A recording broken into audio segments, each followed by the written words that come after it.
I'll be there someday. I can go the distance. When I go the distance, I'll be right where I belong. But to live beyond the glory is the hardest part. For a hero's strength is measured by his heart, like a shooting star. I will go the distance till I find my hero's welcome waiting in your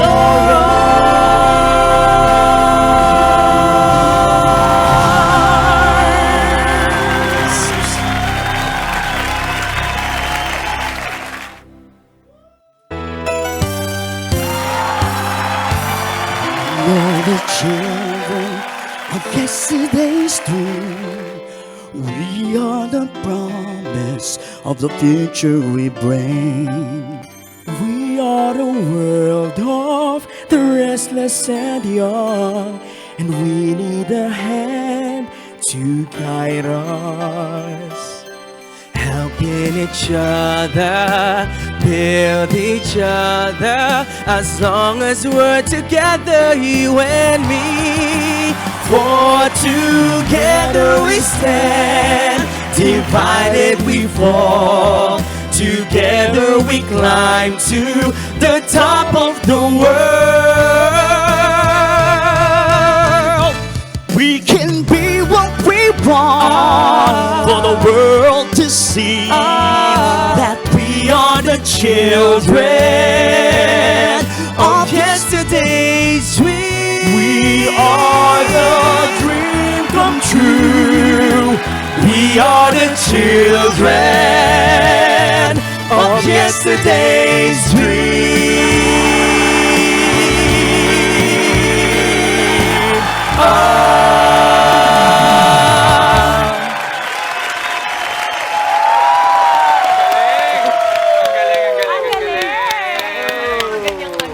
Napakahusay naman ito mga to. Grabe, kumusta guys? Good morning! Okay. Parang sarap mag-blending ngayong umaga. Good morning sa ating mga kapatid. September 12, naimbag abigat para sa ating mga kapatid na Ilocano. Kaya bigat na kanta, nakita nyo naman yung pagbati natin ngayong birit na birit sa Happiness sa Tuesday morning. Yes! Dala yan sa atin ng Pinoy Pride, world-class talent mula Cavite. So sa mga Caviteño dyan, mag-ingay naman kayo! At syempre, masayang palakpakan dahil ang ating mga bisita itinanghal ng overall grand champion sa ginanap na World Championships of Performing Arts or WCOP. Palakpakan naman natin. Wicopa. Parinig ulit, palakpakan at hiyawan naman dyan! Grabe, deserve na deserve. Ang ating mga guests, nandito si John Mark J.M. Dula, Giver Costibolo, at si Rainer Melgarejo o DTS. DTS. Magulat ako, Rainer, sa DTS. Akala ko naman ang pangalan yung magiging JRG, di ba? Ano yung DTS? DTS. Bakit nga ba DTS? DTS, kasi po, yun yung nag-i-stand yun sa taga-Cavite po kami. Okay. So, Yung B, Dasma. Ah. Dasmariñas. Siya Tanza. po yun. Yan. Yung T is Trece Martinez. Trece Martinez. Okay. And Yung S is Silang. Sila represent talaga mga kabitenyo. Yun naman pala. Okay, paano kayo na... Teka lang, matagal na ba kayong grupo o individual singers kayo? Naisipan nyo lang bumuo ng grupo for the competition o talagang group performer na kayo? Mga soloista po talaga po. Tapos sa double copa sa double copa lang po talaga kami ni Carlo. Tapos nagkataon, puro kabitenyo kayo. Opo. Ang galing ano? Parang parang tadhana yun eh. Di ba? Destiny po. Tanong ko lang, mga bata pa ba kayo nung kumakanta kayo or ito yung something na parang kailan nyo lang na-discover na magaling kayo kumanta? Ako po actually siguro elementary days parang hindi ko pa na-explore pero nung nag-college po ako, doon ako nag-join ng choir and then from there doon ako nag-start na para mag-explore pa ng ibang genre or music. Okay. Yes, sabi ko nga, alam mo, di ba pinagkakwentuhan natin ito, Giver, kanina, na ang mga Pinoy, kilala na dyan sa Wacopa, pag pumapasok kayo dyan, medyo nangangatog na sila kasi dyan ang galing si Jed Nadella, di ba? yes. Siya naman ang Oh. nagbigay ng ng prestige sa Pilipinas pagdating sa Wacopa, di ba? Ano naman ang naging experience nyo doon? Tinakot nyo ba sila pagdating nyo? Na ano ba sila? Intimidate? Grabe po kasi po, over 60 countries po yung kalaban natin eh. So, marami po kaming talagang marami rin po magagaling na ibang bansa. Pero syempre, hindi po magpapatalo yung Ay, oo Pilipinas. naman. Pagdating sa altahan. Yan. Tsaka hindi lang naman po sa kantahan ng W Copa. Meron din po kaming models, dancers, instrumentalists, tsaka mga variety acts. Hindi ba kayo nahihirapan mag-adjust from individual performers to a group tapos nanalo pa kayo? Hindi naman po kasi po si John Mark talagang sa choir din Choir po talaga. siya. Tapos R&B singer po namin si Naks naman. Beaver. Nadinig ko nga eh. yan. May pagkakapela ba kayo na parang may bassist, may mas mataas, ganyan? Meron. So, sino yung bass sa inyo? Ako po. Ikaw ba? ikaw ba? Kasi si Justin ang aming base din dito. Hey.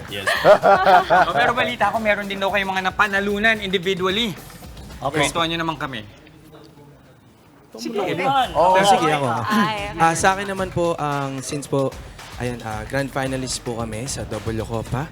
And gold medalist naman po sa pop group kami po, trio. And I have also isang group din po, R&B. Yan, kasama ko po is si Daniela Langres, taga Dasmariñas, Cavite din. Iba pala mukhang maraming talented sa Cavite, no? Yes po. Tsaka po, isang bronze medal po para sa solo gospel style po. Sa'yo yan. Solo gospel style. Sonsa. Kaya pala may yung Hercules soundtrack din kanina, yung Go the Distance. Medyo may ganun din. Ang galing, And yung inyong, napanalo dyan na grand champion, yun yung lahat kayo, parang one big choir, tama ba? Sa sa grupo po. Pero ang kumuha po ng grand champion po is yung junior po natin na 9 years old, right?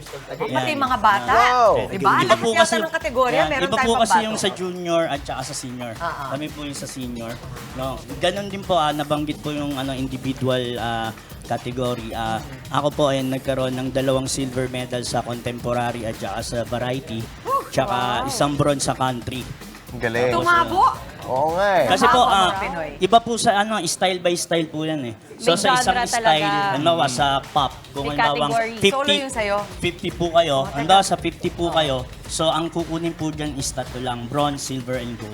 Asan na yung konti lang nung solo, yung winning piece mo. Konti lang. Sige na. Yan na. Cause there'll be no sunlight if I lose you, baby. Yes! Ang galing! Hindi naman tayo doon. Pinoy nga naman si Bruno Mars. Sana mo makakaligtas ka, JM. Ikaw, yung winning piece mo. Ako po, nag-join po ako sa jazz category, gospel, and then country. Ayun. Parinig naman konting jazz. Ano dyan? Just love jazz. Jazz. Just one.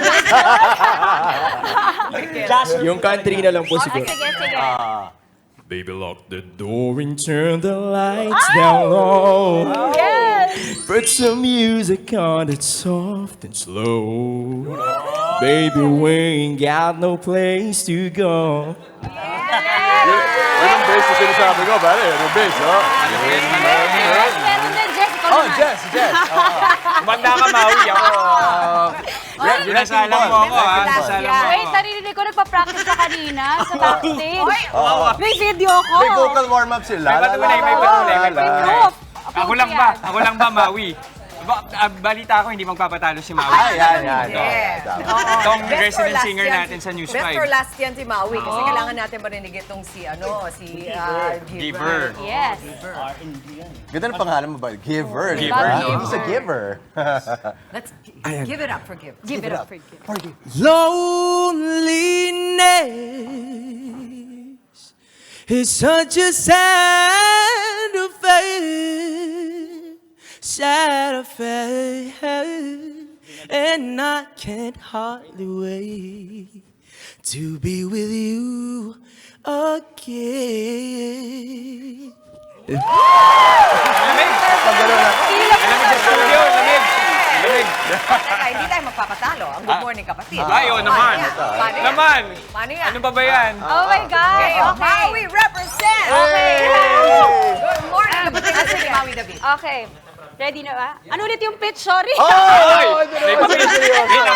Turo ko sa'yo yung pitch. Dedo. Okay. Woo! Okay. Sama-sa. Okay, ready? Okay, let's Ay. go. Ako yung naglilid eh. Gusto niyo yun? Okay, ready? 1, 2, 3. Sama-sama natin abutin ang pinakamatayog na bituin at ang ating tagumpay, tagumpay ng ating lahi, tagumpay ng aking lipi, ang tanging ngingiti at hinahangad. Hangad ko'y tagumpay natin lahat. Galing, galing. Pwede ba magkatama na tayo? Nakaka-proud kasi nakuha ko lahat ng tinuro ko sa'yo. Maui, kala ko kasi nakakantayin niyo yung favorite song ni Jess. Ano yan? Yung Sino Siya? Ay, matay! LSS na Pangaya, naman pag yun. social media lang yan, pag social media. Grabe, ang Muli, saya naman. galing! Maraming salamat sa BTS. Pinasaya mo kami. Thank you. Sana lahat kayo nabuhayan na sa aming birit na pagbati this morning. Kaya sige na, salubungin na natin ang araw ng may ngiti at pag-asa. Ako po si Jess De Los Santos. Maging extra inspired at i-motivate ang sarili para maging extra accomplished ngayong araw. Kayang-kaya mo yan, kapatid. Ako naman po, si Maui David. No to nega muna, mga kapatid. Let's shake the bad vibes away at maging source ng happiness ng ating kapwa. GB lang. Ako po, si Justin Quirino. At syempre muna sa ating mabalita sa Frontline sa umaga, mga mainit na update sa ilang pangyayari sa loob at sa labas ng bansa. Ako po si Chiki Roa Puno. Kaya naman ang masayang bati namin sa inyo, mga ate, kuya, nanay, tatay, lolo at lola. Good morning, kapatid!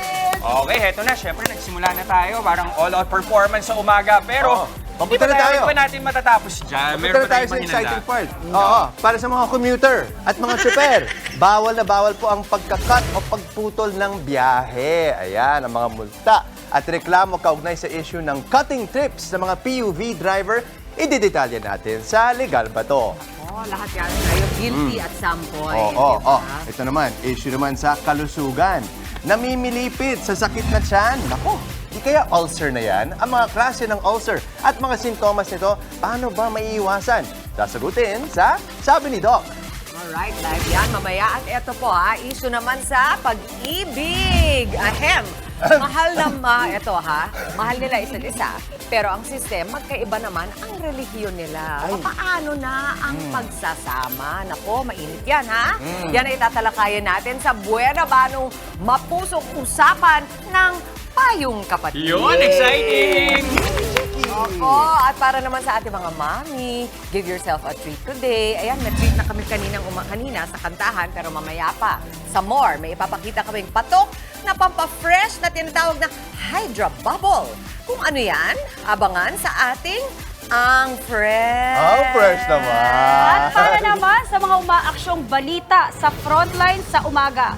Kapit po sa ating mga motorista dahil ikasampung sunod na beses sumipa na naman ang presyo ng petrolyo. At balita naman sa abroad. Patay sa malalang lindol sa Morocco, umabot na sa mahigit 2,800. Search and rescue operations puspusan pa rin. Ito naman, former Finance Undersecretary Shelo Magno, Hulyo pa lang daw gusto na raw patalsikin sa pwesto. At dako naman tayo sa showbiz. Charlie Dizon at Joseph Marco wagi sa pilot episode ng bagong interactive game show sa bansa na Spin Go. Tuloy-tuloy lang ang pagtutok mga kapatid. Magbabalik pa ang favorite buddies nyo every morning, ang Good Morning, Kapatid! I will go the distance till I find my heroes will come waiting in your arms.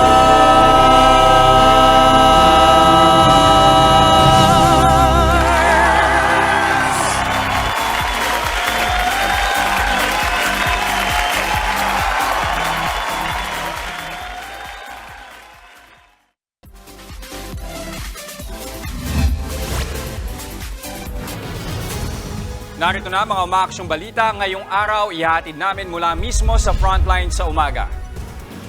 Mga motorista, napakamot ulo na lang sa ikasampung sunod na taas presyo sa petrolyo ngayong umaga. Pangulong Bongbong Marcos isasabay ang panunood sa F1 Grand Prix sa pagdalo niya sa 10th Asian Conference sa Singapore. Exclusive, former Finance Undersecretary Shelo Magno gusto na raw ipasibak ng Malacanang nitong Hulyo pa lang dahil daw sa pagiging kakamping. Akyat bahay sa Quezon City, huli na sa akto, sinubukan pang manaksak ng huhulihin na ng mga pulis. Mga nasawi sa magnitude 6.8 na lindol sa Morocco, umakyat na sa halos 3,000. Gilas Pilipinas, may mahigit 1 linggo na lang para mag-ensayo bago sumabak sa Asian Games. At pinakabagong interactive game show ng TV5 na Spin Go, nag-umpisa ng mamigay ng papremyo.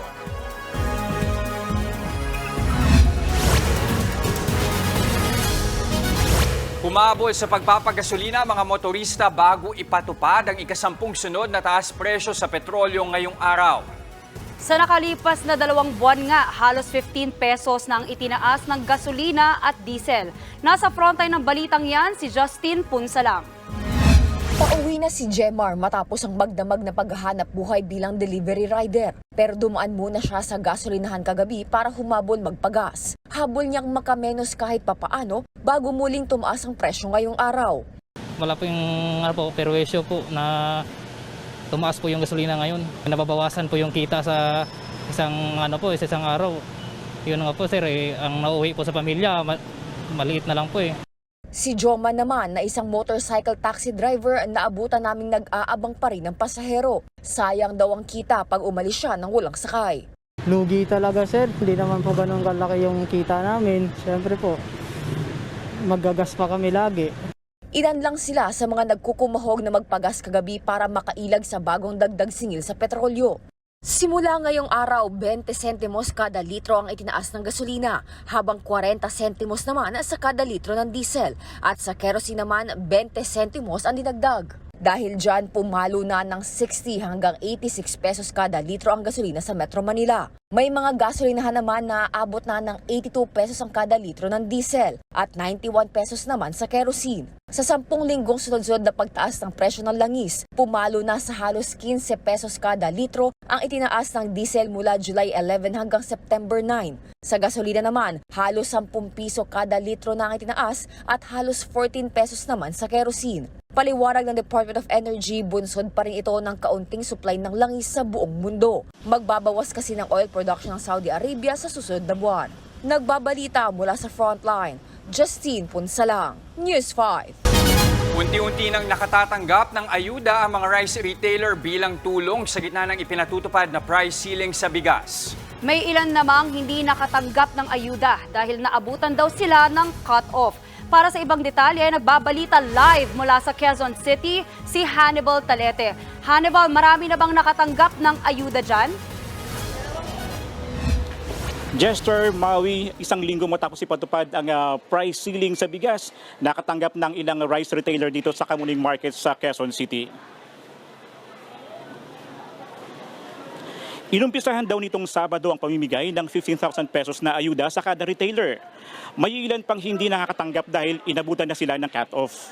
Ayon sa mga nakatanggap, kahit papaano makakatulong na ito sa kanilang hanap buhay. Si Mang Javier naman, nasa entrada na nga ang kanyang pwesto pero hindi siya nakakuha ng ayuda. Gayunman, umabot man ng isang buwan ang price cap, kaya pa rin naman daw nilang magtinda. May darating naman daw na supply ng bigas pero 45 pesos daw kada kilo ang presyo nito. Wala raw silang magagawa kundi ibenta ito ng parehong halaga at walang tubo.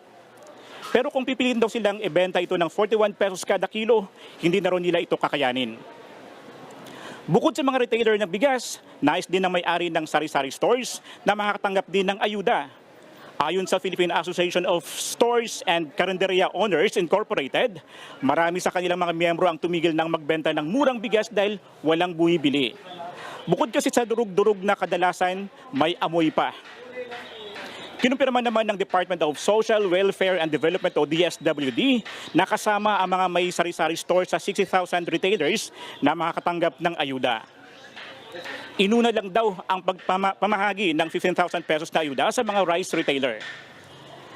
Jess, Maui, tuloy-tuloy pa rin daw ang pagtitinda ng mga rice retailer dito kahit na at nakakatanggap pa rin hangga't nakakatanggap sila ng supply ng bigas. Pero umaasa sila na mapagbibigyan o mabigyan sila ng ayuda ng pamahalaan. Jess, Maui. Maraming salamat, Hannibal Talete. Nagulat man, tiniyak ng economic managers ng Pangulo na suportado nila ang ipinatutupad na price cap sa bigas.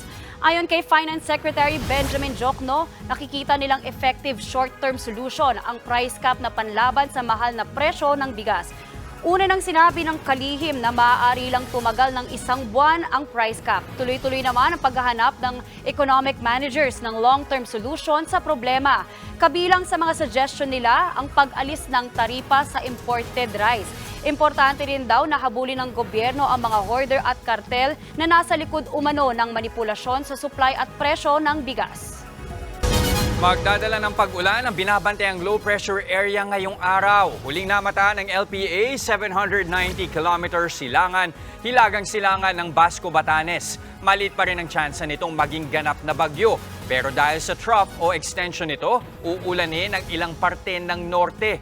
Kabilang dyan ang Batanes at Cagayan, bunsod naman ng Habagat, magiging maulan din sa Bicol Region at Mimaropa. Gayon din sa Western Visayas, Zamboanga Peninsula, Bangsamoro Region at Northern Samar. Localized thunderstorms at habagat din ang magdadala ng ulan sa Metro Manila at natitirang bahagi ng bansa. Huli sa akto ang isang akyat bahay na sumalakay sa Quezon City. Pero imbis na sumuko, sinubukan pa niyang saksakin ang isang pulis. Nasa frontline ng balitang yan si Hannibal Talete. Madaling araw kahapon nang makorner ng mga pulis ang akyat bahay na ito sa bubungan ng isang bahay sa barangay San Bartolome, Novaliches, Quezon City. Ayon sa mga pulis, nireport sa kanila ng may-ari ang suspect matapos mahuli sa aktong sinusubukang tuklapin ang bubungan ng bahay niya. Nagising siya nung marinig niya na may parang bumabaklas sa kanyang bubungan. So nung paglabas niya, nakita niya may isang tao doon na may bladed weapon. So agad siyang tumawag sa 911. Sinubukan siyang kausapin ng mga pulis. Pero imbes na sumuko, pumulag ang suspect at sinubukang saksakin ang isa sa mga responding pulis. Nagtamo ng sugat sa kaliwang braso si Patrolman Mark Jason Moralos matapos madaplisan ng gunting. Pagdating pa lang natin doon sa area, napaka-unruly na siya. Nagsisigaw, naghahamon ng patayan. Bigla siyang nilusob yung kapulisan natin. At dito nga nasaksak si Patrolman Morales. At agad niya rin, gusto niya rin saksakin ulit yung isang pulis natin, buti mabilis. At nabaril itong suspect. Agad isinugod sa ospital ang suspect matapos tamaan ng bala sa kanang balikat. Narecover din sa kanya ang gunting na pinansaksak sa pulis. Ito rin ang ginamit niya para tungkabin ang bubong ng bahay na lolooban niya sana. Ayon sa Novaliches PNP, nagpapagaling pa sa ospital ang suspect. Pero hindi pa matukoy ang pagkakilanlan niya dahil hindi siya makausap ng maayos. Gayunman, maharap pa rin siya sa patong-patong na reklamong attempted robbery, alarm and scandal at direct assault. Nagbabalita mula sa Frontline, Hannibal Talete, News 5. Arestado ang 2 notorious na tirador ng mga motorsiklo sa Quezon City. Bukod sa QC, nambibiktima rin ang mga sospek sa Pasay at Cavite. Nasa frontline ng balitang yan si Ian Suyu. Sa kuhang ito ng CCTV sa Barangay Manresa sa Quezon City noong Agosto, makikita ang pagdating ng isang rider na may angkas. Bumaba ang rider at lumapit sa isang nakaparadang motorsiklo sa gilid. Tila may kinakalikot ito. Maya-maya lang, napaandar na niya ang motor saka umalis. Sa ibang araw naman sa Manresa pa rin, tila nakatambay lang ang isang rider at kanyang kasama. Yun pala, pinag-iinteresan na nila ang isang nakaparadang motorsiklo na kalaunay kanilang tinangay. Habang nitong Miyerkules lang, isang motorsiklong nakaparada sa bahagi ng Araneta Avenue sa Barangay Santo Domingo sa Quezon City ang tinangay rin ng riding in tandem. Base sa investigasyon, pumarada lang ang biktima saglit para kumain sa isang karinderya sa lugar. Pagkatapos niyang kumain, pagbalik niya doon sa pinaradahan niya ng motor, wala na yung kanyang motor. Then maya-maya napansin niya yung motor niya na yung suspect nakasakay na doon. Sa tulong ng CCTV backtracking, agad na aresto ng mga operatiba ng QCPD Station 1 ang mga suspect na sina Marlon Asi at Jaber Wanse sa Las Piñas. Agad na bawi mula sa kanila ang ninakaw na motorsiklo sa Araneta Avenue, maging ang gamit nilang motorsiklo. Nakuha rin sa mga suspect ang 2 baril at 1 granada, pati ang pick lock na ginagamit nila sa pagnanakaw. Ayon sa mga pulis, nang nakaw na rin ng motor sa Pasay ang 2 suspect noong Agosto. Gayon din sa Imus, Cavite noong Hulyo.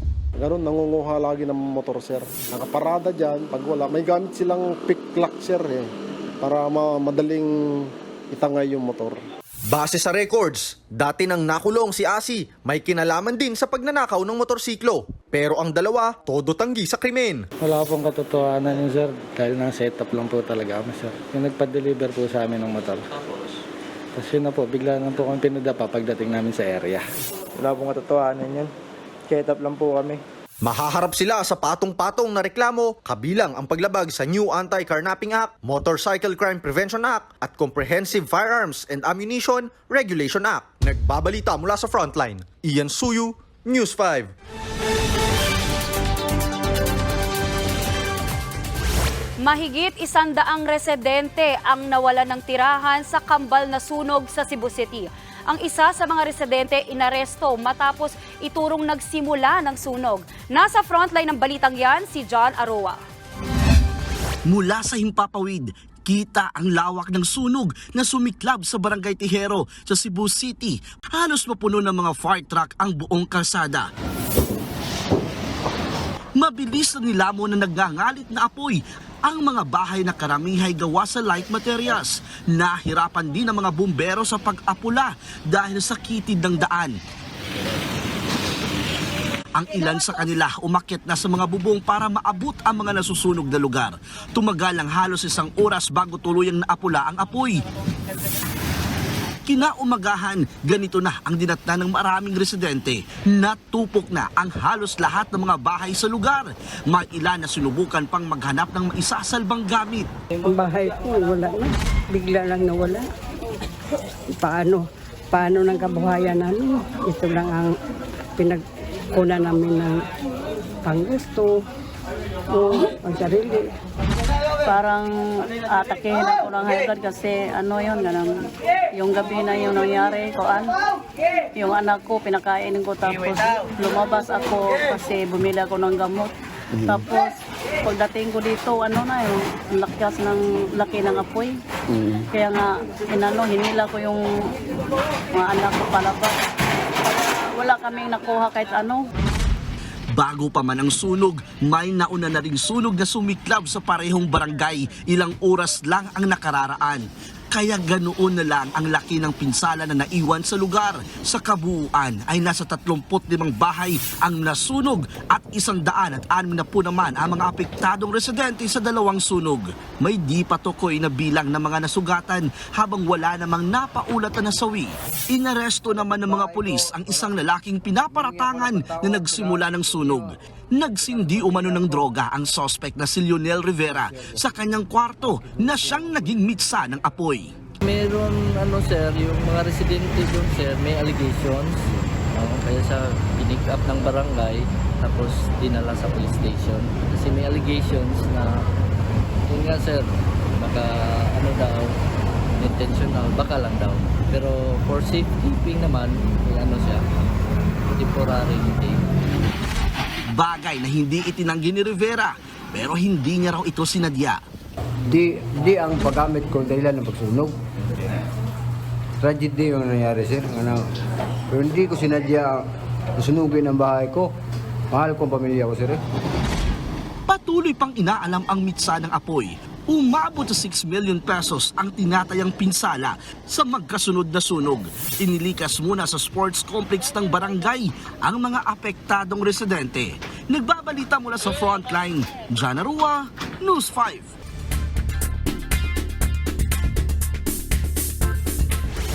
Halos 3,000 na ang namatay sa magnitude 6.8 na lindol sa Morocco. Race against time naman ang pagsagip sa mga residenteng natrap sa mga guho. Yan ang Frontline News Abroad.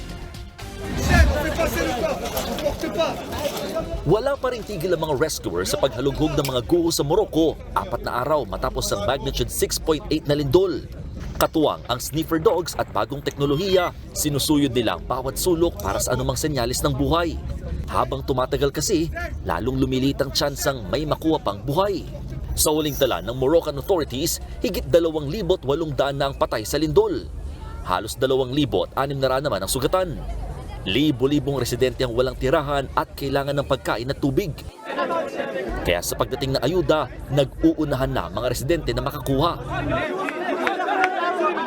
Daan-daan ang pumila sa gilid ng truck na ito para maambunan ng tulong. Unti-unti na rin naabutan ng pagkain at tubig ang mga residente sa mga pinakanapuruhang lugar. Nagbabagsak na lang ng ayuda ang mga helicopter sa mga liblib na lugar na hirap maabot. Sa pagbangon naman ng mga residente sa Tanaguri ang pinakamalakas na lindol sa loob ng higit 6 na dekada, nakaantabay ang mundo sa kanila. Dumating na ang ipinadalang grupo ng Qatar na tutulong sa search and rescue operations. Ganyan din ang ginawa ng Britanya na nagpadala rin ng relief goods. Nauna naman nagpadala ng timang Espanya. Pero may mga Moroccans doon na nagtulong-tulong mag-ipon ng ayuda para sa mga biktima. Sa isang mensahe naman, nagpabatid si Pangulong Bongbong Marcos ng pakikiramay sa mga biktima ng malagim na trahedya sa Morocco. Handa rin daw ang Pilipinas na magpadala ng anumang tulong doon. Naniniwala rin daw si PBBM sa tatag ng Moroccans na malalagpasan ng hamong ito sa bansa. Nagbabalita mula sa Frontline, Mon Gualvez, News 5. 13 manlalaro ang dumalo sa unang ensayo ng Gilas Pilipinas para sa Asian Games sa susunod na linggo. Nagpuntang PhilSports Arena kahapon ang mga kagagaling lang sa World Cup na sina Junmar Fajardo, Japeth Aguilar, Scotty Thompson at RR Pugoy. Nandun din ang mga huling nakat noon sa Gilas pool na sina Chris Newsam at Calvin Oftana. Kasama rin nila ang naturalized players na sina Justin Brownlee at Ange Kuwame. Habang kukumpleto sa team ang mga taga-PBA na sina Calvin Abueva, Terrence Romeo, Mo Tautua, Jason Perkins at Stanley Pringle. Magsisilbing 13th man si Pringle sakaling may last minute na hindi maging available. Iaapela naman daw ng Samahang Basketball ng Pilipinas ang status ni na Abueva at Perkins dahil hindi sila naisama sa orihinal na 60-man list para sa Asian Games. Ilalabas na ng Team USA ang big guns nila para sa Paris Olympics. Naghayag na ng interes si NBA superstar LeBron James na maglaro ulit para sa Amerika. mismong si LeBron na rin daw ang tumatawag sa ibang superstars para sumali sa team na lalaban sa Paris sa susunod na taon. Sa report ng The Athletic, nakausap na ni James sina Kevin Durant, Steph Curry, Jason Tatum, Draymond Green at teammate na si Anthony Davis. Pero giit ng report, wala raw kinalaman dito ang naging resulta ng kampanya ng US sa FIBA World Cup. Nagsimula na raw mag-recruit si James bago pa matalo ang Amerika sa bronze medal game.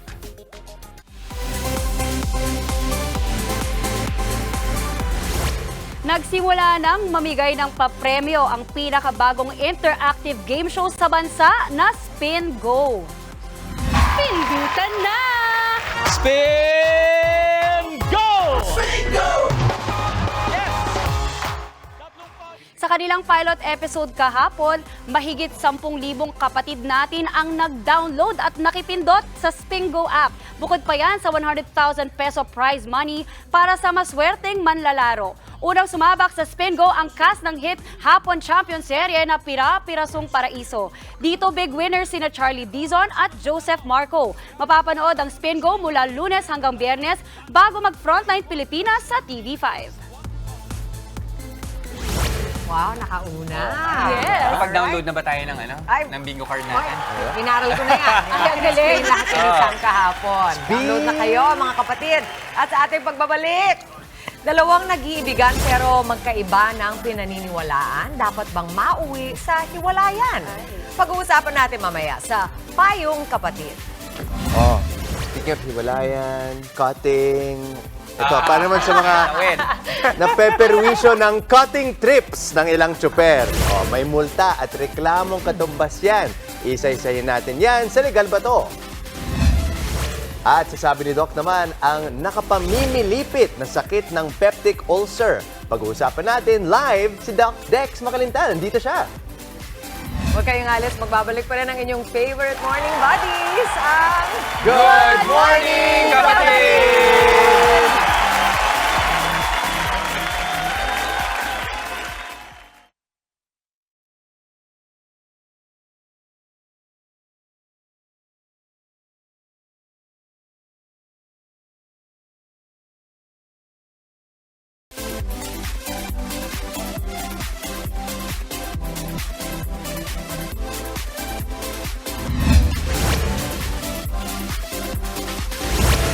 Nanonood pa rin ho kayo ng Good Morning Kapatid. Teka, naranasan nyo na mag-commute? Naman. Lahat tayo dito nakaranas na mag-commute, diba? So kaway-kaway sa mga kapatid nating commuter dyan. Na-experience nyo na ba yung bago pa kayo magsabi ng yung chopper pinapababa na kayo? Wala pa kayo dun sa dapat yung babaan. Ang tawag dyan, cutting trip. Ang tanong, legal ba yan? Sasagutin yan ni Atty. Buko de la Cruz sa Legal Ba To? Dito na lang po tayo. Lipat na lang po kayo ng ibang van. Nagmamadali ho kasi ako eh. Kuya, di ba diretso yung biyahe nyo? Bakit mo kayo nagkakat? Lipat na lang ho pa kayo ng ibang van. Tony, laging nagkakating trip ng biyahe dito sa amin. Legal ba to? Hindi po ito legal. Ang trip cutting ay paglabag sa franchise o prangkisa ng mga public utility vehicles. At ito ay may parusang multa na 5,000 sa unang paglabag, 10,000 sa ikalawang paglabag, at 15,000, 15,000 sa ikatlong paglabag at kasama pa rito ang kanselasyon ng kanyang prangkisa. Ayon sa hatol po ito ng LTFRB. Attorney, sumakay ako ng bus pauwing Manila galing ng Ilocos. Wala pa sa kalahati ang biyahe. Biglang nasiraan ng bus at naningil ng bayad sa bagong bus na nagsundo sa amin. Legal ba to? Hindi po ito legal. Kasama sa contract of carriage ng bus na kayo ay dalhin ng ligtas sa inyong binayarang destinasyon. Kung nasiraan ang bus, kailangang humanap ng kapalit na sasakyan ang operator at dalhin kayo sa inyong destinasyon ng walang binabayarang dagdag gastos para sa mga pasahero. Attorney, ako po ay commuter. Ang singilan po sa van terminal na sinasakyan ko ay sarado 50 pesos. Malapit man daw o malayo, legal ba to? Hindi po ito legal. Ang lahat ng public utility vehicles ay dapat sumunod sa fare matrix na inaprubahan ng LTFRB o yung Land Transportation Franchising and Regulatory Board. Para sa mga vans, ito ay depende kung saang lugar manggagaling at saang lugar patungo dahil merong tinatawag na fixed sa fare matrix. Halimbawa, sa mga jeepney sa Metro Manila, sila may takdang 12 pesos para sa unang 4 na kilometro at may karagdagan na 2 piso sa kada kilometro. Ganon din ang ginagawa sa mga vans. Depende nga lang sa lugar. Ang sino mang driver o operator na lalabag sa fare matrix ay maaaring makasuhan sa LTFRB at matanggalan ng kanilang prangkisa. Kung kayo ay may nais isang guni sa inyong lingkod, i-follow lang ang aking Facebook account. Ang mga commuter, maraming karapatan. Pero kailangan, ang kahalagahan din siguro dun sa pinakita natin, dun pumapasok yung kahalagahan na kung magko-commute ka, iwasan mo hanggat maaari yung colorum para meron kang habol. Doon ka sa mga sasakyan na regulated talaga, di ba? Kasi minsan, aminin natin, may colorum pa rin dyan kasi minsan parang ang convenient. Pero kapag nagkaroon ng ganong aberya, hindi ka ibinaba sa tamang destinasyon, ano magiging habol mo kung sakali?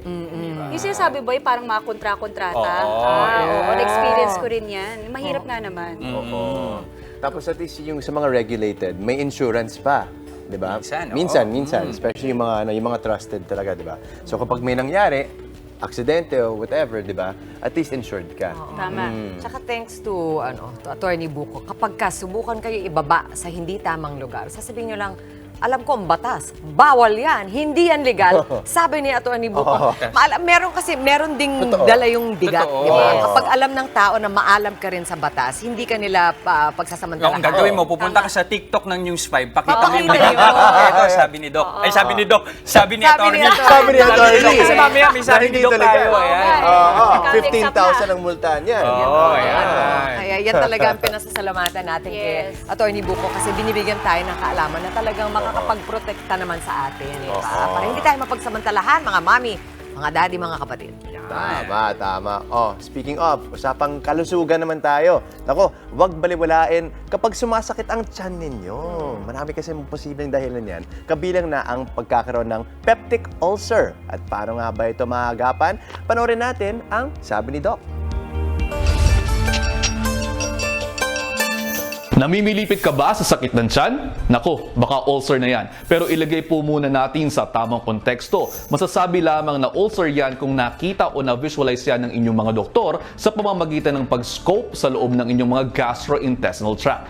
Mayroon tayong dalawang klase ng ulcers. Yung gastric ulcer kung saan may namumuong parang sugat o gasgas sa loob ng tiyan at duodenal ulcer naman kung naaapektuhan ng isang bahagi ng small intestine. Isa sa mga posibleng dahilan ng pagkakaroon ng ulcer ang bakterya na tinatawag na H. pylori o Helicobacter pylori. Hindi pa malinaw kung paano na ipapasa ang bakteryang ito pero base sa mga pag-aaral, posible sa pamamagitan ng close contact kagaya ng pakikipaghalikan o di naman kaya sa pamamagitan ng pagkain at mga inuming kontaminado nito. Pwede rin pong magkaroon ng peptic ulcer or ulcer dahil sa matagalang pag-inom ng mga pain relievers. Kapag kasi nasobrahan, maaaring mairita ang lining ng gastrointestinal tract. Mas mataas din ang tsansa na magkaroon ng ulcer ang mga tao na naninigarilyo. Pati na rin po ang mga madalas uminom ng alak dahil napapataas nito ang acidity ng tiyan. Delikado rin sa ulcer ang mga taong stressed at yung mga mahihilig sa pagkain na maanghang, maaasim at matatabang pagkain. Ilan sa mga sintomas ng ulcer ang pagkakaroon ng sakit ng tiyan na sobra, lalo na sa gabi kapag hindi ka pa kumakain. Naririyan din ang pakiramdam na para kang bloated. Posible ring may ulcer ka kapag natitrigger ka sa matatabang pagkain. Kasama rin sa mga sintomas ang heartburn at yung pakiramdam na para kang nasusuka. Kung check ka sa lahat ng sintomas na nabanggit, naku po, magpatingin ka na sa doktor mo at sa pinagkakatiwalaan mo primary care physician. Alamin din kung kinakailangan mong uminom ng antacids or mga acid blockers para pansamantalang mawala ang sakit. Pero sabi nga, prevention is better than cure. Tiyaking malinis ang inyong mga kinakain at iniinom para makaiwas sa bakterya. Hinay-hinay rin po sa pag-inom ng mga pain relievers, pero kung talagang kinakailangan, siguraduhing may laman ang inyong mga tiyan. At para tagtagan pa ang kaalaman natin tungkol sa ulcer, makakasama natin live si Doc Dex Makalintal. Nandito siya! Si Doc Dex. Kala ko kakanta eh. Kakanta na naman. Hi, Doc. Hello. sama na. Kanina pa kayo nagkakwentuhan ni Mami. Oo, Mami, diba? dami mong tanong about Oo, ulcer. kasi- Parang concern, ano? Kasi feeling ko isa ako sa mga kandidata doon eh. Oo. Bakit No, kasi naman? sobrang coffee lover ako. So, ako talaga, umaga pa lang, ako yung isa sa mga tao, Mami Chiki, na hindi talaga ako nagbe-breakfast. Inuuna ko po yung kape. Yung alam mo yung unang lapat ng init sa tiyan, yun yung gusto ko. So, yun yung problem ko. Sobra akong magkape sa umaga nang walang laman ng tiyan. Is that, Doc, a bad thing? Well, it could be a bad thing. Lalo na kung hindi mo naman siya sasamakan na iba pang mga pagkain after. Kasi tandaan natin na pwedeng magasgas yung lining ng sikmura natin. At yun yung ulcer. Pero tandaan din natin na hindi porke yung sumasakit yung tiyan, ulcer na agad yan. Para ma-diagnose natin na ulcer yan, kinakailangan ma-scope ng doktor. Kasi yung ulcer, isipin nyo parang singaw. Diba nagkakaroon tayo ng singaw? At masasabi mo lang na may singaw ka kapag naramdaman mo at nakita mo. Singaw pala yun. So ganun din sa ulcers natin. So kapag nasilip yan, that's the only time na na-diagnose natin at masasabi natin na ulcer to. Endoscopy. Endoscopy. Yung mga scopes. Ako, Dok, lumaki ako na ang understanding ko, ang paliwanag sa akin, magkaka-ulcer ka kapag hindi ka kumakain, Yun. lalo na kapag umaga, yung nalilipasan ng Yun, gutom isa rin ang yun. tawag. Totoo ba yun? Isa rin ito, no? Yung ulcer kasi, dahil nga nagagasgas yung lining ng sikmura natin, yung ating tiyan ay acidic in nature. So talaga acidic talaga siya. So kapag tumaas lalo yung acid natin, pwede lalong magasgas yun at yun yung pananakit na nararamdaman natin. So kaya pagka ganyan, kapag nagkakaroon ng mga ganyang sintomas, sumasakit yun siya, nagbo-bloat, ito yung tinatawag natin na ulcer-like dyspepsia. And until kapag makita ng doktor ninyo na scope na kayo ng gastroenterologist ninyo at sabihin na oy, may ulcer tayo dito, may gasgas ito, that's the time na sinasabi na ulcer na siya. Doktor ko lang. So, sa kaso ni Maui, for example, di ba? Empty stomach, di ba? empty Wala pang stomach. kinakain. May kaso Tapos na sunod, talaga. diretso na sa kape, di ba? What if uminom muna siya ng probiotics? Yan, okay. Tapos magkape.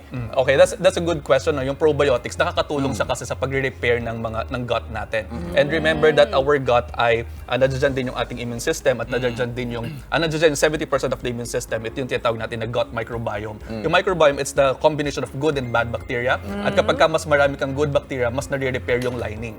So, ganun Teka, yung paliwan natin, saan ba nakukuha yung probiotics yung mga para na probiotics. maintindihan ng Okay, viewers yung mga probiotics, meron talaga tayo dito sa tiyan natin na yan. No? Pero usually ito in supplementation form. No? So meron mga supplementation na dyan. Pero iba-iba kasi yan. Merong mga lactobacillus, bifidobacterium, mga ganyan, na kinakailangan i-reseta ng doktor ninyo sa inyo. Lalo na ng mga nutrition doctors ninyo. I-reseta talaga? I-reseta talaga. Kasi merong mga ginagawa yung probiotics sa loob ng tiyan at meron din ginagawa yung tiyan sa mga probiotics and meron silang interaction. Yan, kakalapag ko lang din galing sa Singapore noon. At yan yung pinag-usapan namin, yung mga gut microbiome na yan at ano yung ginagawa doon. So, maraming research pa ang kinakailangan para masabi natin what is the perfect probiotic para ma-prevent itong mga ganito at ma-treat itong mga ganito. So, the best thing to do is kapag ganyan na nagkakaroon na ng mga ulcer-like dyspepsia, bawasan natin yung mga pagkain na maanghang, maasim. Napangiti si Mami Chiki sa baka. Ayun pa naman ito niluluto. No? Maanghang, maasim, matatabang pagkain, no? Tapos kape, gatas, at saka yung mga soft drinks, no? So masasabi natin, Dok, bakit gatas? Bakit nga gatas? Yung gatas kasi, meron siyang dalawang sides. Meron siyang acidic side at saka basic side. So, since acidic na yung tiyan mo, okay nga, mababawasan mo ng konti yung basic, pero meron pa rin siyang acidic side. So, ang mangyayari, parang 2 minus 1 plus 1. So, 2 pa rin siya. Konting minus mat doon. one. Napamat. Pero makikinig na tayo kay Doc. Kasi ang ganda nung pagkalarawan mo na yung parang singaw sa... Alam natin lahat yun yung singaw sa bibig. Yun din pala yun. Kaya pala ang sakit. Kaya siya masakit. Mahapdi. So kapag meron kayong mga ulcer na talaga at kumain kayo ng mga maasim, maanghang, minsan mararamdaman masasakit yan. Magkakape ka, so yun yung mangyayari dyan. So home remedy natin for ulcer, yung mga, ibawasan mo lang yung mga pagkain ng mga ganyan. And then, Bawas. Moderation. Moderation. Everything in moderation. Tapos mas kumain ka ng mas bland na diet. So para ma-coat natin yung ating Alright. Joke lang. Ayoko ah. Minsan lang naman eh. Minsan lang masaya. Maraming salamat, Doc. Next, Magalinda. Mamaya, Pangulong Bongbong Marcos lilipad pa Singapore kasabay ng kanyang kaarawan para dumalo sa 10th Asian Conference. At ito, Dr. Tony Liachon, nagbitiw na bilang DOH Special Advisor for Non-Communicable Diseases makalipas lang ang 1 buwan sa pwesto. At netizens, hati ang reaksyon matapos kumalat ang video ng paninigarilyo ni BTS member Jungkook. may nagre-react sa tabi ko. Ayan na. Kung kayo aalis, magbabalik pa rin ang inyong paboritong morning buddies. Good morning, kapatid!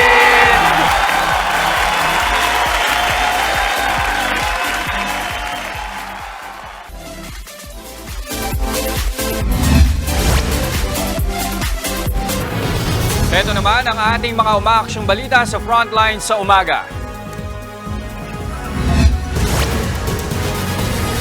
Kinumpirma ni dating Finance Undersecretary Shelo Magno na pinagbibitiw siya mismo ng Malacanang kaya siya nag-resign sa pwesto. Sa isang panayam, inamin ni Magno na isa sa naging lamat ng relasyon niya ay sa palasyo ay dahil sa pagtingin sa kanya na isa umanong kakamping. July pa gustong alisin sa pwesto ni si Magno pero kinausap daw ni Finance Secretary Benjamin Jokno ang Pangulo. Kaya nananatili pa siya pansamantala sa ahensya. So there was an instruction for me to be removed. So I resigned. So when because of was that this done instruction. Bago naman lumabas ang issue sa pagbibitiw ni Magno, pinag-usapan din ang online post niya tungkol sa supply and demand. Lumutang yan kasunod ng ipinatupad na price cap sa bigas ng Pangulo.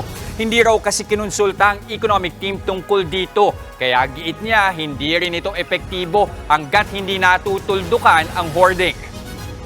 We have a sufficient supply of rice until the end of the year. So ang question talaga is, so why do we have the price cap? Even with the price cap, the hoarding will actually worsen.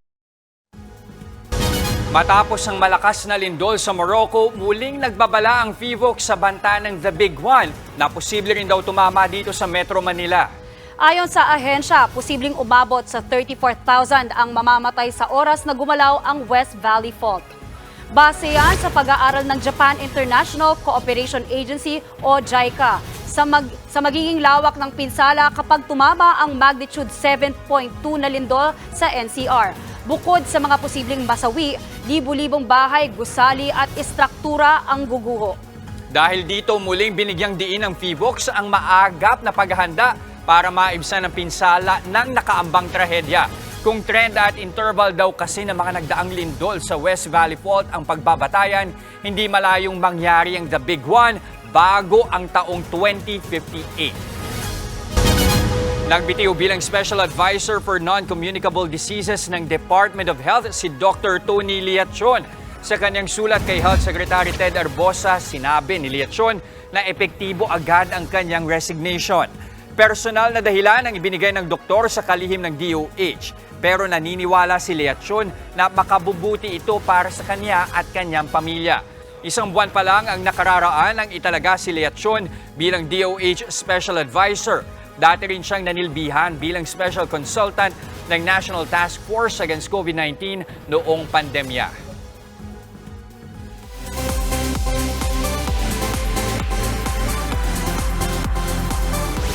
Umani ng iba't ibang reaksyon mula sa netizens ang video ng BTS member na si Jungkook na naninigarilyo sa labas ng isang restaurant sa Los Angeles. Spotted si Jungkook na naninigarilyo kasama ang kanyang mga kaibigan sa isang sikat na restaurant nitong nakaraang linggo. Ayon sa ibang army, hayaan na raw si Jungkook na gawin ang gusto niya sa buhay. Mula raw kasi maging trainee sila, kinakailangan daw ng BTS member na panatilihin ang kanyang good boy image. Ang iba naman hinihikayat si Jungkook na itigil ang paninigarilyo para sa kanyang kalusugan. Formal nang inilunsad ng Meralco ang kanilang scholarship program para sa mga engineer at scientists na interesado sa nuclear energy. Sa ilalim ng Filipino Scholars and Interns or Nuclear Energy o Fission Program, ipadadala sa ibang bansa ang mga piling scholar para isalang sa 2-year graduate program mula 2025 hanggang 2027. Bubuksan ang application sa susunod na taon para sa mga graduate ng engineering courses pati na sa mga nagtapos ng physics at iba pang konektadong kurso. Ang mga mapipiling scholars pag-aaralin sa France, US, Korea, Japan at sa Canada. Ayon kay Meralco Chairman Manny V. Pangilinan, makatutulong ang programa para magkaroon tayo ng sariling mga eksperto sakaling gumamit na tayo ng nuclear energy. Bukas daw ang Meralco rito. Kaya magsasagawa rin sila ng pag-aaral sa mga benepisyo nito sa energy security ng bansa. We should engage ultra-safe, at least conduct a pre-feasibility, which would then lead to a full-blown feasibility study, which we would like to share with government and the participants of the industry itself, so that we are all educated together as a community in learning through what nuclear means. Exciting new frontier. Something to explore. Yan, a lot to learn. Yan, sa ating pagbabalik naman, handa ka bang magpalit ng relihiyon para sa iyong karelasyon? Yan ang buwan mano natin pag-uusapan sa Payong Kapatid. Oy, bagong segment ni Mami Chiki, di ba? Tuloy-tuloy lang ang good vibes. Kasama pa rin ang inyong paboritong kasalo sa umaga, ang Good Morning, Kapatid!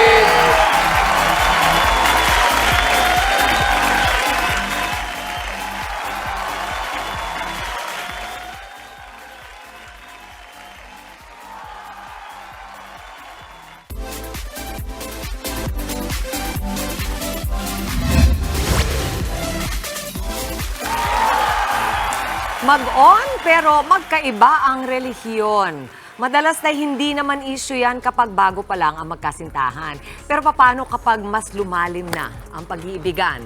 Ano ang pipiliin mo? Relasyon o relihiyon? Hatid po namin yan sa Payong Kapatid.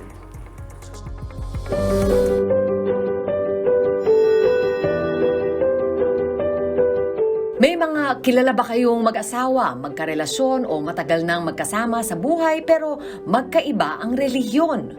Handang ipaglaban ang sigaw ng puso kahit ang nilalaman nito ay taliwas ang pamamaraan ng pagsamba. Sino nga ba ang dapat na makisama? Ano ang dapat manaig? Puso o pananampalataya?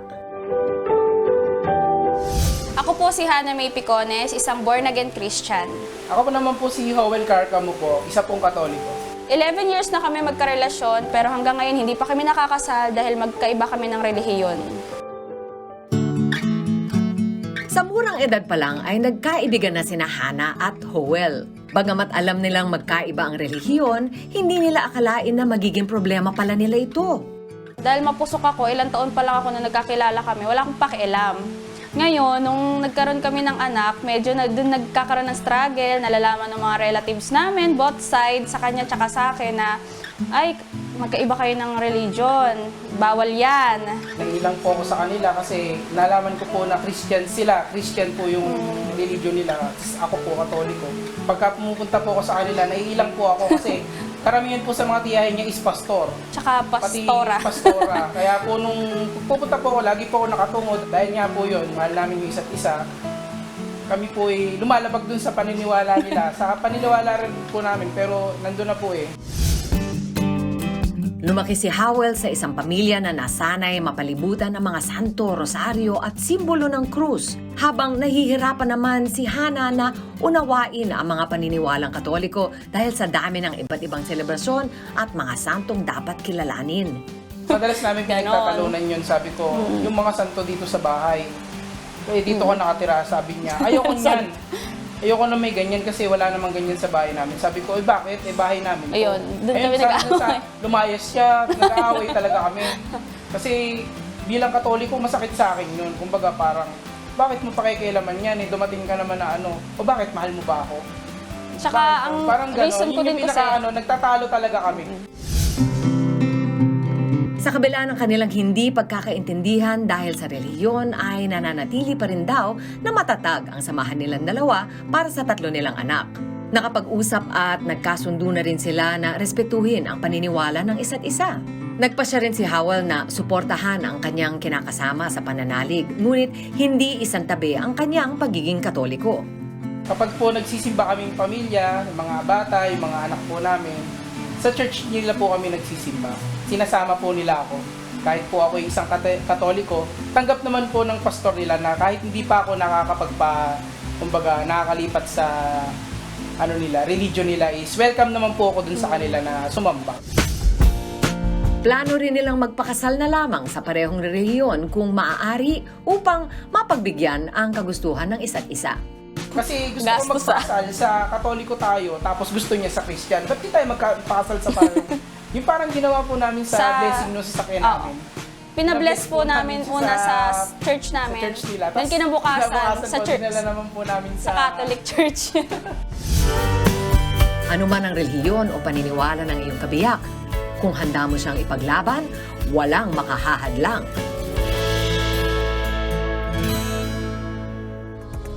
Nakakatawa naman ito si Hannah at si Howell na talagang hinanapan ng paraan. Ano na nga ba dapat ang gagawin natin mga kapatid? Yung mga, ayan, hinaharap ang parehong sitwasyon. Para magbigay ng payo, hindi lang po ako. Kasama ko ngayon, very lucky, live sa ating studio, Dr. Camille Garcia. Welcome to our studio, Doc. First time, Oo nga. Hopefully not the last. Natataon dahil si Dr. Camille, hindi niyo po may tatanong, ay interfaith marriage, Yes. di ba? How do you make it work, Doktora? Probably, lalo na kasi yung husband ko Islam. So, ako Catholic. One thing, respeto. Ayun. Sobra yung respeto. Dahil kasi, ever since nakikita niya, kumpleto, puro santo dun sa bahay namin, hindi siya yung sasabihin, oy, bawal yan, bawal ganito. Nagkakaroon lang kami ng siguro talagang pagdating sa ganyan, pag sinabi niya, eto, bawal yung pagkain na ganito, hiwalay talaga yung, hindi pa pwede kasi. Siyempre, yung beef at saka yung pork. Right. Pero, eventually, nasasanay na rin kami na hindi kumakain pares ng pork, more on the fish at saka chicken Parang side. naririnig ko sa'yo, Doktora Camille, parehong nag-a-adjust. Oo, Kasi actually akala ng nag-a-adjust. iba, parang ang common thought dito sa atin, yung lalaki kailangan mag-adjust sa babae. Hindi ganun. Hindi eh. Actually, kailangan, it's a give and take thing. Parang nasanay kami na pagdating ng Friday, at talagang alam mo na kasi pupunta siya dun sa church nila. Tapos kami naman automatic, may worship services ng, di ba, magsisimba. Alam niya, nagsisimba ako dahil sobrang lapit ng Catholic Church sa amin eh. So, hindi niya pinapakailaman yun. Kahit araw-araw ako nagsisimba. And then, pagdating naman sa anak namin, may choice. Hindi siya magsasabi na, oh, it's up to you, na oh, sumama ka sa akin dito, sumama ka dito. And since he was brought up in a Catholic school din, tapos ngayon sa university, DLSU rin. So, naiintindihan din niya kasi primarily Katoliko din kasi ang mga Pilipino. So, ito yung mga bagay na pag-uusapan. And parang nandun na kayo sa stage, Doktora Camille, na parang very harmonious, peaceful na. Pero I'm sure, meron din mga times yan na mahihirapan din kasing, mahirap din naman kasing parang bitiwan yung mga nakasanayan mo na or tradisyon na. Actually, totoo. Dahil kasi pag niloloko ko nga siya, sasabihin ko, ako talaga automatic tatanggap ng regalo sa Pasko. Ewan ko sa'yo. Pero ako talagang tatanggap ko yan. Sabi niya, ba't hindi ko tatanggapin? Binibigay sa akin eh. Kasi di ba, usually yung mga ganyan celebrations limited sa kanila eh. Yes. And then, pag yung sasabi naman din niya, especially pag after the Ramadan, kailangan kasi parang yung Pasko, yung talagang magbibigay din, hindi ko rin pinapakailaman yun. Dahil kasi para sa akin, it's a time to give eh. Talagang Okay respeto lang. Last payo siguro para sa mga anak ng mga mag-asawang yan, interfaith. Ano ba ang magandang pagtungo sa mga anak? One thing, siguro, pag when we talk of spirituality and religion, iba po yung relihiyon. Siyempre, may pinapractice tayo na relihiyon. Pero dapat hindi yon magiging conflict sa ating pagiging spiritual. In the sense na kasi when we talk of spirituality, ito yung pananampalataya natin na lahat tayo naniniwala sa Diyos. Yun yung mahirap pag hindi yung sinasabi na wala kang pinaniniwalaan. Because basically, ang nagiging problem dito, it's no longer about the religion, but yung mga bata na kumisan, kahit ang mga parents may religion, sasabihin ng bata, agnostic ako. Yun yung nakakalungkot. Nako, ibang episode pa yan. yan. Kaya yan, pag-uusapan natin siguro sa susunod. Kasi yan yung nagiging problema ngayon. Yung sa akin lang, Doktora Camille, siguro mahirap din sa mga nanay na sabihin o isipin, hindi po yan pagsasamahan ko at saka ng aking asawa. Sa mga anak natin sa mga anak hayaan nyo po sila. Let them, di ba? Kung hindi po atin, hayaan nyo na sila at tayo ay mag-accept na lang at umintindi. Maraming salamat, Dr. Camille Garcia. At sa aming pagbabalik naman, attention mommies, Pampa Fresh naman ang ating ibibida sa tinatawag na Hydra Bubble Treatment. Susubukan natin yan sa ating Ang Fresh. Tuloy-tuloy lang ang happiness ngayong umaga dito para sa inyong Happy Morning Buddies. Good morning, kapatid!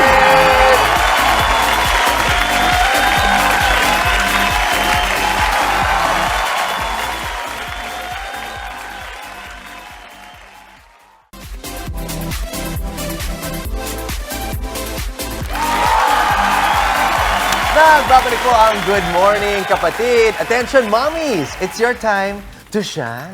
At ngayon, para naman sa inyong me time ang aming ibibida. Ingatan po natin ang ating sarili. Hindi po masama na paminsan-minsan ikaw naman ang gumanda. Oo Kagaya ni Mami. naman. Oo Diba? naman. Kaya naman huwag nyo nang ipagkait. Deserve nyo masabihan ng ang fresh!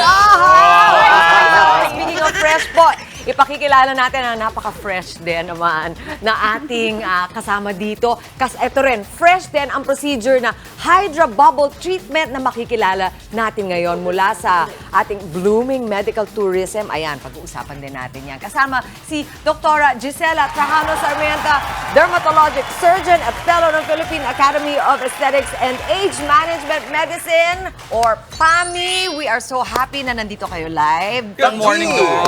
Good morning, Doc. Thank you everyone. Thank you for having me. Since napaka-fresh niyong lahat. Yee! Sobrang fresh kayo. And the segment is new, it's fresh. Fresh. We're going to present also a very, very fresh treatment. Kasi in our field, we believe that before we do something else, isang particular na treatment, kailangan we need to start with a very, very clean skin. Okay. At tamang-tamang segment nyo, ang fresh. So we're gonna introduce to everyone. Now we're going to walk through also the lahat ng ating mga kababayan rito ay, they always want to have clearer skin. Tama, tama. Si Doc.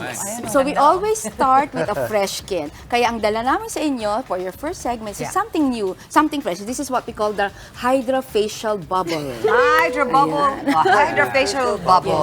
Yes. So ano ba ito, Doc? Ano bang nagagawa nito? It's one of the technology that is so vast ngayon sa buong mundo. I mean, everyone's starting with a very clean skin. So we will start with this Okay. one. So we cleanse the patient with a very nice technology. It's a technology of inspiration ng air with oxygen para magbukas agad ang pores. So that kasi pag clog ang pores mo, hindi mo matatanggal yung mga comedones, yung mga whiteheads and blackheads. So after that, we're going to zero in kasi cleansing nga yan. So malinis siya ng cleansing at ang oxygenation process niyan is to keep further yung mas maganda pang oxygen molecule sa balat ng inyong pasyente. So para matanggal din natin ang mga dumi-dumi. Then after that, we're going to do na the next step, which is the dermabrasion, which is also what we call a water dermabrasion. Water dermabrasion. Yes, actually. Kasi dati gumagawa tayo ng mga microdermabrasion ng mga diamond peel. And sometimes ang problema, marami talaga tayong pasyente, hindi pare-pare ang balat niyan. May mga skin sensitivities yan. So ito, we made it. There is a technology that we did already na ang tip niyan, ay kita nyo, kung titignan nyo, it's a plastic one. Alright? But it's a sturdy plastic that when it touches any type of skin, kahit anong klaseng balat na sensitibo, it won't cause any harm or any irritation. So, wala tong Or downtime, pain. no? Yes. Walang pain, doktora. Opo. Importante Walang yan. masakit. So, pagkakaroon mo ng counting redness, habang sinasuck up yung further yung mga dumi, but the thing is, may water na sa loob, tapos meron din kaming dinagdag ng mga infusions ng mga gamot for skin's clarity agad. So, nasa loob na yan. So, dual purpose, triple purpose at once. So, Doc, parang ito yung upgraded version or mas safe version ng diamond peel, tama Yes, ba? actually. Okay. Because most specifically sa bansa natin, we are not tropical climate. So, mainit minsan babagyo. So, ibang-iba talaga ang nagiging skin condition natin. So, always remember kasi iba't ibang skin type. Sa ibang bansa, sa Asia, sa ibang bansa, at saka sa Pilipinas, iba-ibang skin type. So, we need to conform with the type of skin Tama. na magiging safe for everyone. Although, doktora, walang sinisino. Anybody pwede magpa-Hydra Bubble. Yes, Kahit anong kulay, anong kondisyon ng inyong balat, pwede. Tama ka dyan, Miss Chiki. But if properly assessed by the doctor, also, ang kagandahan nito is, ang mga nilalagay namin ng mga gamot ay in accordance with the type of skin. So, pwedeng iba-iba. So, ngayon, dito naman tayo sa what we call na skin scrubber or ionic opening. Kasi may nilagay tayo sa bawat parte ng balat, pores pa rin yan. So, may mga nilagay tayo kanina ng mga gamot. Ngayon, mas lalo siya makaka-penetrate underneath. So, kasi iba-ibang layer ang balat ng tao, di ba? Merong epidermis, dermis, subcutaneous. So, kung naka-close sa gate ang epidermis mo, kailangan i-open mo siya kaunti para mailabas mo yung mga hindi tama. Alright? So, that's it. And then, Parang mas enjoy na magiging enjoy si malinis. Karen. Sarap na sarap yung ating. So, we can do that. Yes. Yes. Kanina, Doc, kahit anong skin type. But at the same time, importante din na paramdam natin, paalala natin sa mga kapatid na maging mapili din sa klinika na pupuntahan. Yes, of course. Napakahalaga talaga niyan because lalo ngayon sa ating sa buong mundo ang mga tao are into beauty and wellness. But we have to make sure that it's your body. Kailangan pupunta ka sa garantisado at safe ang pupuntahan mo. So, kasi maraming fly-by-night ngayon. Ang problema natin, pag ganon, we're opening medical tourism to everyone else. So, kailangan pagpunta mga tao, ang mga kababayan, ang mga balikbayan, ang mga foreigners, at ang ating mga kababayan themselves, pumunta sa isang lehitimo, certified na mga doktor na may mga advances sa treatment and training talaga. Lalo na sa ngayon, Dok, sobrang daming options. Yeah, Google mo na sobrang dami na, so hindi pwedeng kung sino-sino lang mga kapatid. Nagmamasyong kasi saan-saan, there's so many illegal practice of medicine. Napupunta tuloy sa amin yung mga problema na. So, ginagamot pa rin namin, pero kaawa-awa na may mga pasyente, lalong dumodoble kanilang. Now, this step, napakagusto niyo ito. This one is RF naman. So, RF naman is to stimulate muscular contraction. Pag nagkaroon ng muscular contraction, mas maraming heat sa taas, gagawa ng mas bagong collagen. Kaya may tightening and lifting effect. May collagen. At may kabagets. O, nabanggit mo na kanina, Doc, medical tourism. Kadalasan, pag binanggit na medical tourism, iniisip natin dyan, Thailand. Pero may laban na ba tayo? Actually, napakagandang informasyon to tell everyone that Filipino doctors are highly competent. We just concluded actually our Philippine Academy of Aesthetic and Age Management Medicine na convention. And Yun yung PAMI, no? Yan ang PAMI. So, napakaraming doktor, more than 1,000. And we always upgrade and teach our doctors para ang mga pasyente, they have all the technologies na pwede nilang makita dito sa bansa natin. Hindi na kailangan pumunta sa ibang bansa because we are highly sila na nga trained and pumupunta competent. dito, doktora, diba? Opo. Naku, napakaganda niyan. Ngayon, yung mga mami dyan na gusto mag-me time, mag-iipon ako para makapag-session ako kay doktora. Ano ba, magkano ba yung isang session na pinaka-affordable para sa mga As much as possible, we wanted everyone to be able to really afford this. Kaya, gone are the days na isang klinika ay napakamahal ang kanilang mga presyo. Just choose the right doctor, choose the ones that are certified by our academy and the other academies there. Pantay-pantay naman yan, basta may training at lehitimo ang iyong pupuntahan. Mayroong ano lang yan, ang mga presyo nag-uumpisa na ng 500, 700, 1,000. Pero makukuha mo na yung napakagandang balat basta tama ang iyong konsultasyon sa iyong tamang doktor. Yun naman. Bakit natin yung result, Mami Chiki?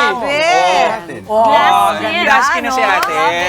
Yan. Thank you, Dr. Gisela Trajano Sarmiento, dermatologic surgeon ng PAMI. Yan. Mabalik kayo. Opo. Ayan. Always. Salamat po. Salamat.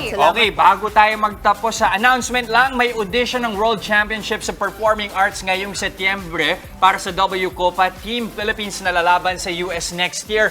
Para ho ito sa edad na 5 taon pataas, pwede pa tayong sumali. Kaya kung kayo ay interesado, pumunta na lamang sa kanilang Facebook page, Team Philippines WCOPA para mag-apply. And that's it para sa ating Birit na Birit sa Happiness Tuesday, isang makabuluhang umaga na naihatid ng inyong paboritong morning barkada. Yes, sana nag-enjoy kayo sa aming pakulo this morning. Kaya kita-kits pa rin tayo bukas. That's right. Pag-isipan na ang pagpe-facial at gawing habit ang pagtutok sa amin every morning para siksik ang araw ninyo sa saya at impormasyon. Mga mainit na balita at nakaka-inspire ng mga kwento. Yan at marami pang iba kasama ang inyong fave morning barkada. Ito ang Good Morning, Kapatid!